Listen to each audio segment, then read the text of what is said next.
سلطنت عثمانیہ کا عظیم جنگجو اور بہادر نڈر کہ جس نے سلطنت عثمانیہ کی بنیاد رکھی، جسے ترک تاریخ عثمان غازی کے نام سے جانتی ہے، جو کہ ارطغرل غازی کا بیٹا تھا، ایک سچا مجاہد اسلام، راہ خدا میں لڑنے والا عظیم جنگجو۔ 1258 میں ترکی کے اعلیٰ حاکم ارطغرل غازی کے پیدائشی بیٹے کا نام عثمان غازی تھا۔ یہ وہ وقت تھا کہ جب منگول فوج ہلاکو خان کی قیادت میں بغداد عباسی دارالحکومت کے خلاف کارروائیاں شروع کیے ہوئے تھا۔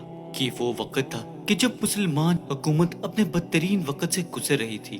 ہر طرف حملہ آور پھیلے ہوئے تھے اور ایک شہر سے دوسرے شہر تک تباہی مچی ہوئی تھی۔ اسی حالات میں امت کے ایک عظیم سلطنت بانی نے اس دنیا میں آنکھیں کھولی۔ عثمان غازی پیدا ہوا، جو کہ آگے چل کر ارطغرل غازی کا جانشین بنا۔ شیخ ادابالی ایک درویش انسان تھے اور یہ ارطغرل غازی کے قدیم دوست بھی تھے، اور وہ اکثر ارطغرل غازی سے بات چیت کیا کرتے تھے، اور ارطغرل غازی کے بیٹے عثمان غازی کی دینی تعلیم کے لیے بھی اپنا حصہ وقف کیا اور اسے بچپن سے دینی تعلیم سے آراستہ کیا۔ عثمان غازی بہت بار شیخ کے مہمان بھی رہے، اور ایک دن عثمان غازی نے شیخ کی بیٹی کو دیکھا۔ جیسے ہی عثمان غازی نے شیخ کی بیٹی کو دیکھا تو انہوں نے اپنے لیے اسے چن لیا اور دل ہی دل میں اس سے نکاح کی خواہش ظاہر کی۔ عثمان غازی نے شیخ کو شادی کے متعلق پیغام بھیجا۔ شیخ ادابالی، جو کہ ایک درویش زندگی کو پسند کرتے تھے، اور اپنی بیٹی کی شادی عثمان غازی سے کرنے سے انکار کر دیا۔ ایک رات عثمان غازی شیخ ادابالی کے مزار پر سو رہے تھے کہ انہیں ایک خواب آیا کہ وہ کیا دیکھتے ہیں، شیخ ادابالی کے سینے سے ایک ہلالی چاند نکلتا ہے اور آہستہ آہستہ یہ بدر کا چاند بن جاتا ہے، اور وہ چاند آ کر عثمان غازی کے سینے سے جڑ جاتا ہے۔ پھر ایک درخت نظر آیا جو عثمان غازی کی طرف سے نکلا، اور درخت بڑھ کر زمین کے آدھے حصے پر پھیل جاتا ہے۔ اس درخت کی جڑوں سے دنیا کے بڑے 4 دریاؤں کا پانی بہہ رہا تھا۔ اس درخت کی شاخیں چاروں پہاڑوں کو سہارا دے رہی تھی۔ اس درخت کی پتیاں تلواروں کی شکل کی تھیں، اور اچانک ایک ہوا چلتی ہے اور اس درخت کی پتیاں ایک براعظم کی طرف رخ کر جاتی ہیں۔ وہ ممالک ایک چکر کی شکل میں دکھائی دیا۔ عثمان غازی اس چکر کو دیکھنا چاہتا تھا کہ لیکن اس کی آنکھ کھل گئی اور وہ اپنے خواب سے بیدار ہو گیا۔ عثمان غازی فوراً سے شیخ کے پاس گئے اور اپنا خواب بیان کیا اور پوچھا کہ اس کی تعبیر کیا ہے۔ شیخ ادابالی اس خواب کو بخوبی جانتے تھے، اور اس کا خواب سن کر شیخ ادابالی نے اپنی بیٹی کا نکاح عثمان غازی سے کر دیا۔ یہاں اس نقطے پر تاریخی اختلاف پایا جاتا ہے۔ کچھ لوگوں کے مطابق شیخ ادابالی کی بیٹی مال خاتون تھی، اور کچھ لوگوں کے مطابق شیخ ادابالی کی بیٹی کا نام بالا خاتون تھا، اور وہ اورحان کو پیدا کرنے والی تھی، اور بالا خاتون سے عثمان غازی کا دوسرا بیٹا علاء الدین پیدا ہوا۔ مال خاتون کے باپ عمر باغ تھے۔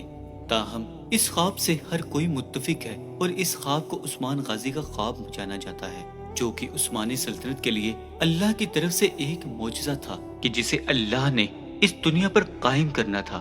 یہ خواب عثمان غازی کے لیے بہت ہی مبارک مند ثابت ہوا، اور بعد میں لوگ اس کی تعبیر بیان کرتے رہے۔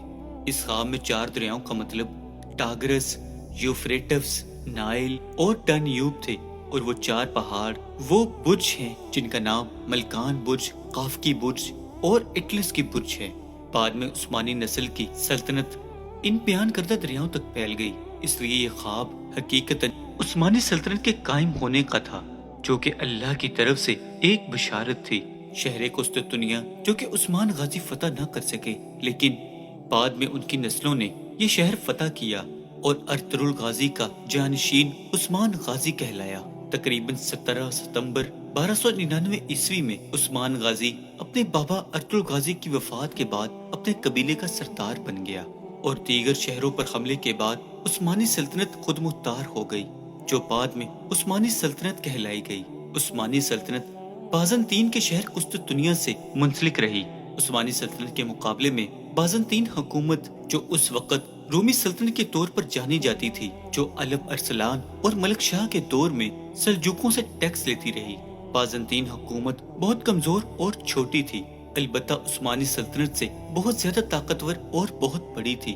بازنطین کے دور حکومت میں عثمانی بازنطین کی حکومتوں میں داخل ہوتے رہے، یعنی آہستہ آہستہ بازنطین کے قلعوں پر حملہ کر کے عثمان غازی نے اپنی حکومت بنائی تھی، جس کی وجہ سے عثمان غازی اور بازنطینیوں کے درمیان اکثر جنگیں ہوا کرتی تھی۔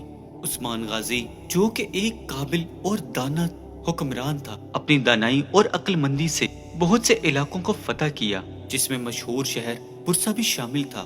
عثمان غازی نے کرجا قلعہ کا محاصرہ کیا اور جلد ہی اسے بازنطینیوں سے فتح کروایا۔ اپنی اس بڑی فتح کے بعد عثمان غازی نے بازنطینیوں کو یہ ہدایت کی کہ تم لوگ ہمارا مقابلہ آسانی سے نہیں کر سکو گے، اور سلجوق سلطانوں نے اس فتح کو بڑی خوشی سے تسلیم کیا، اور انہوں نے عثمان غازی سے متاثر ہو کر بیشتر علاقے عثمان غازی کی حکومت کے انڈر دے دیے، جو کہ عثمان غازی نے تلوار کی طاقت سے حاصل کیے تھے، اور اسے نزبک کا لقب دیا گیا، اور اپنے علاقے میں ہر طرف عثمان غازی مشہور ہو گئے۔ عثمان غازی کا اپنی سلطنت بنانے کا اعلان سن 1300 میں قائم کیا، اور عثمان غازی مکمل طور پر خود مختار ہو گئے، اور انہوں نے تتاریوں کو مکمل طور پر ہلاک کر دیا۔ اس کے بعد عثمان غازی نے بہت ہی کامیابی سے اپنے ایک حکمران ہونے کی حیثیت سے تمام تر معاملات نہایت ہی عدل و انصاف اور خوش اسلوبی سے نپٹائے۔ ان کا مقصد صرف جنگ کر کے تمام تر علاقے حاصل کرنا ہی نہیں تھا، بلکہ تمام تر لوگوں کو آزادانہ حقوق دینا اور عوام کی خوشحالی کے لیے اپنی زندگی وقف کر دینا تھا، تاکہ لوگوں کو زیادہ سے زیادہ انصاف مل سکے اور ایک اسلامی ریاست قائم کی جا سکے۔ کچھ قبائل جو کہ عثمان غازی کی خاموشی کو اس کی کمزوری سمجھتے تھے، وقت گزرنے کے ساتھ ساتھ عثمان غازی کی بڑھتی ہوئی طاقت سے خوف زدہ ہو گئے اور عثمان غازی کے فتح شدہ علاقوں پر حملہ کرنے لگے، لیکن عثمان غازی نے بڑی بہادری سے ان کی تمام غلط فہمیوں کو دور کیا اور ان سب کو شکست دے کر اپنے آپ کو ثابت کروایا۔ سن 1300 عیسوی میں عثمان غازی نے برسا کے ایک اہم ترین شہر کو فتح کیا، جس کی لڑائی تقریباً 10 برس تک جاری رہی۔ عثمان غازی کی وفات کی مختلف روایات پائی جاتی ہیں۔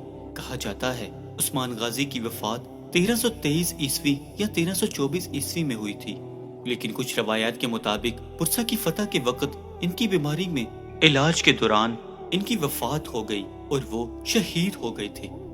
برسا کی فتح کے بعد عثمان غازی 21 اگست سن 1326 عیسوی میں سعود میں انتقال فرما گئے اور انہیں برسا کے شہر میں دفنایا گیا۔